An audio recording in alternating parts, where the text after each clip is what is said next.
Hey everyone, this is Steve Weintraub from Collider, and we are here in San Diego at Comic-Con in our studio, and we are starting off the studio this year with Aztec Batman, which is a new animated feature from Warner Brothers. Is it Warner Brothers Animation? Or, yeah, I'm not sure how much is out there, and I hate doing the generic thing, but how have you been describing the film to friends and family?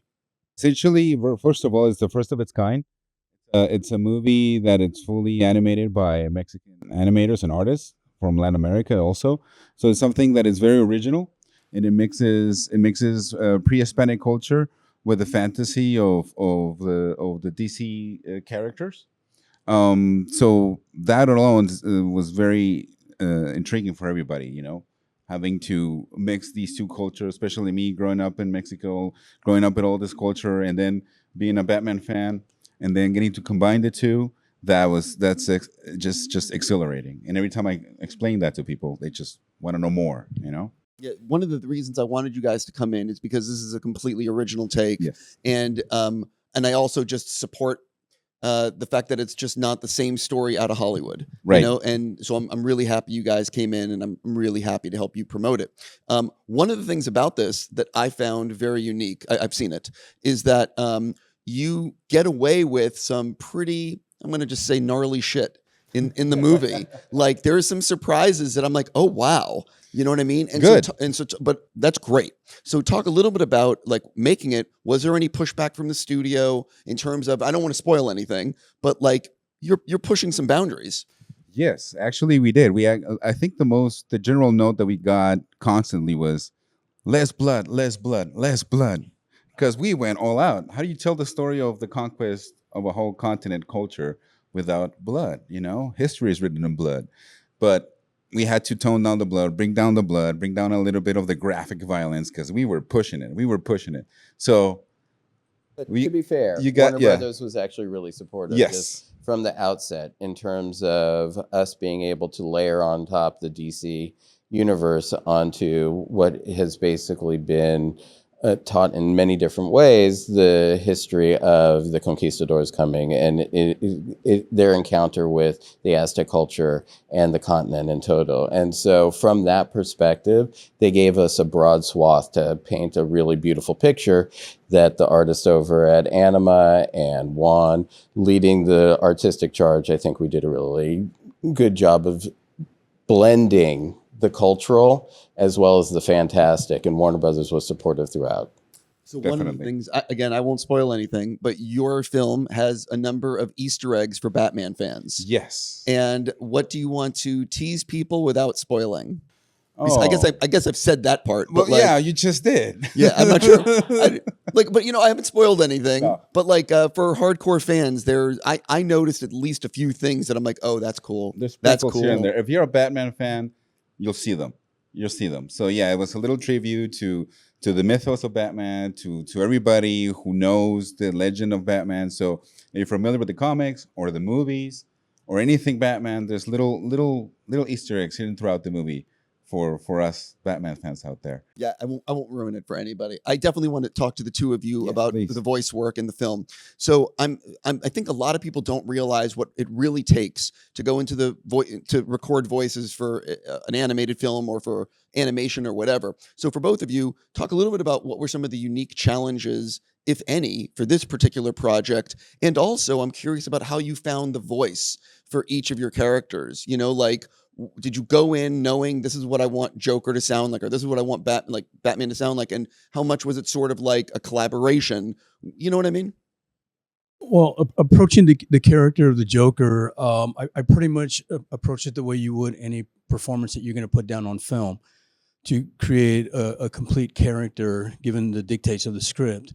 And then once I got in there and I saw the beautiful animation, it really did inform how I sounded and with the palette that they used on the screen.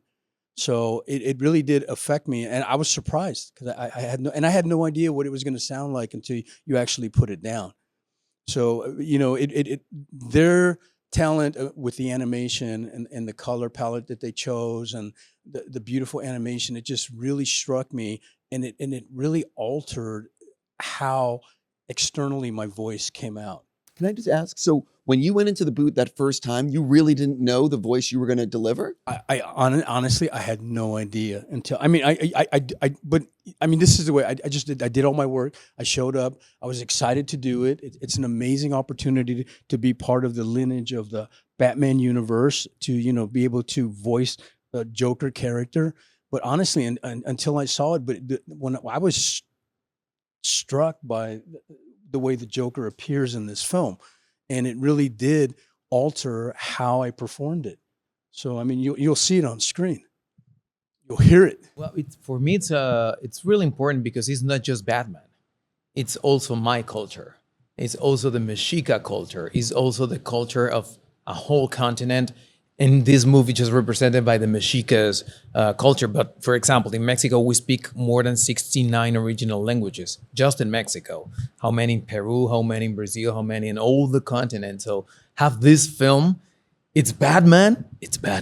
But at the same time, it's a whole country. It's a really strong symbol to be Latino. You know, so it's really important for me to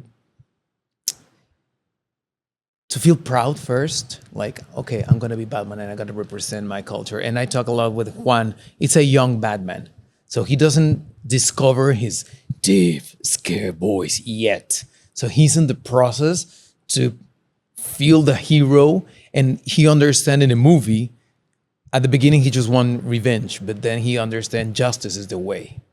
So he started discovering himself as a superhero in this fantastic, epic film. So I'm really proud to be here at Comic-Con as a Mexican, to put our culture there for all the nerds and all the geek culture. I'm a nerd and I'm a geek.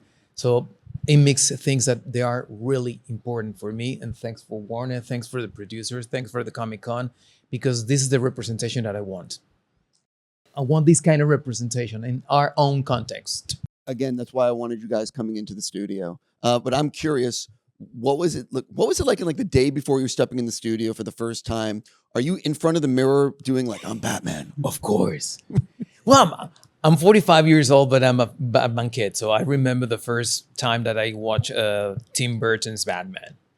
So I put in the mirror and, okay, I gotta be Batman. What kind of Batman? And I practice all the deep, the super deep voice, and not deep. And I'm start playing, and then I put it in the hands of Juan. What do you want? What kind of Batman we want to create together? Right. Between my voice, my instrument, and the perspective of the whole film. But it's really fun to look at myself in the mirror with my long hair. I used to have my long hair when I take the Batman voice. And I feel like I'm an Aztec warrior. And now an Aztec warrior. Yeah, you should show that off on camera. Batman. Like, who gave that to you? Because that thing is amazing. This is a Mexican artist, Yohualli Coatl. You can see it, his work in IG. And this represents for me Aztec Batman. It's a mix of what can we do as a Latinos, and to represent my country, and at the same time, he's Batman, you know? So definitely one detail of the voices was that we needed to find the two voices of the character, the one before and the one after. You know what I mean? 100%. The one that the human being, and then the iconic character that become as the story progresses. So there's that transformation into becoming the voice of the iconic character, going from the human, going through the transformation and becoming the character. So that duality in voices was also important to find, the before and after of the character. Alvaro Morte did it, Raimundo did it, Horacio did it. So that's the thing, the duality of the character of Batman. I'm going to ask your producers a question. Every single movie goes through, you have schedule, budget, you got to figure out where to deploy resources. What were maybe some of the unique challenges on this project that both of you encountered? Well, first of all, we wanted this to address the opportunity to have a new Batman, an all-new Batman. It's not Bruce Wayne. So that was unique for this project. And as well, within the context of the actual events of the conquest, it's not that just we took a history book and laid out. We had an expert in-house throughout the whole production, and he is one of the foremost experts in Aztec culture in Mexico. So he told us a specific events, like it's an example we always throw out, but it just shows how into detail we went. For example, we couldn't use blue colors throughout the movie because in the Aztec culture, those were just set up for divine beings, not for mortals. So again, that's just one thing, the type of food they ate, how they ate it, how colorful the pyramids were. You see them now, this rock. Back in the day, they were absolutely colorful.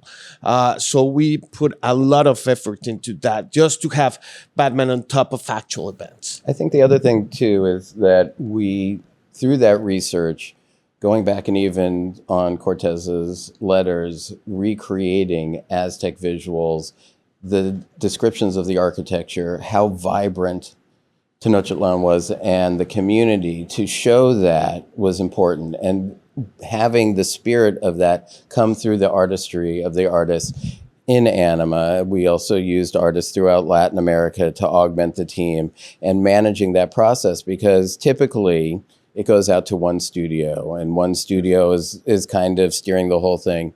We integrated artists from Brazil and from Peru, and all of them contributed kind of an enthusiasm because they hadn't seen themselves 100%. Allegorically, of course, they've seen themselves in the superhero, but here we were literally taking their culture and showing it dressed in the garb of DC and Batman in particular.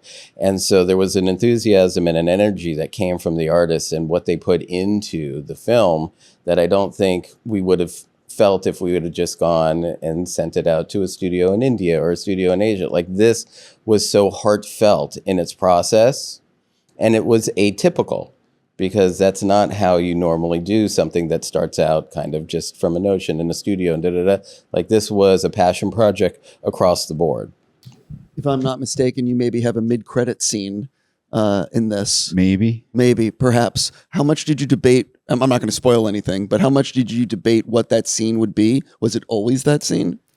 It was just a little teaser to show you that there's a whole world to explore in Batman Azteca, that it goes beyond just what the story just told you. There's more coming. Yeah, again, that's the other thing, is that I'm hoping enough people watch this that Yes. you guys get to continue, and because it's such a unique world and story that you're telling, that it's just nice to, you know what I mean, like, Yes. to not do the same shit again and again. Well, that's the thing. That was the challenge we took. It's a huge risk. This whole movie is a big risk. It's a big adventure, in the sense that it hasn't really been done before, especially this type of story, and then the way it went about with the artist and the talent behind it as well. Again, going back to the research, the art department did a phenomenal job. Beautiful background. So I gotta get a shout out to the art director, Diego Olascuaga. He did an amazing job researching everything and visualizing it, so that the culture itself is another character in the movie. But yes, that little teaser just tells you that there's a whole world that we created. Ernie Altbacker and I, we created this whole world where we have this alternate version, this Elseworlds per se. Ernie's the writer, by the way. Yes, of this DC universe taking place in Mesoamerica. So if it's successful, there's more to explore, and we would like to continue. Last thing for you, because I'm just about out of time. I'm always curious, which shot or sequence was the one that you really lamented or put in a ton of energy on? Oh. What was the one that, like, you know what I mean, that was really on your mind? Oh, it's probably got cut. No, I'm kidding. Oh man, there's so many things. Because the movie, that was one of the things that we wanted to make, or that I was pushing for. That would go beyond just a superhero movie and actually have some actual emotional weight to it. So every scene, like for example, when Yohualli as a young boy is having all these visions, telling him about the path he needs to follow, I wanted to really make that really impactful visually. When Yoka goes through his transformation, that's a very dark moment. When Yohualli finally embraces his destiny to become the warrior, el guerrero murciélago, the bat warrior, because we never say the word Batman in the movie. We always refer to him as Tzinacan, which is the deity that existed in the Aztec culture. It was a bat god, and that was a key element to do the Batman mythos based on an Aztec mythology. So each one, they're all my little babies. They're all babies, you know. I love them all. Sure. I don't remember what day it comes out, so can you remind us? I think it's September 18th. September 18th. September 18th in Mexico, and when? Theatrical release. Yes, Yes. theatrical release in Mexico on September 18th. So we can watch it in the big screen in Mexico. And that's And awesome. then later on Max, worldwide. HBO Max. I got to stop there. You have other interviews to do, and I also. But I'm just going to say, really, congrats on everything. Thank I'm you. really happy you guys made this, and I'm really glad you came in to talk about it. And Thank you for having us. Thank you enjoy very much. Comic-Con and enjoy more interviews on Collider soon. Thank you so much. Thank you very Thank you, much. everybody.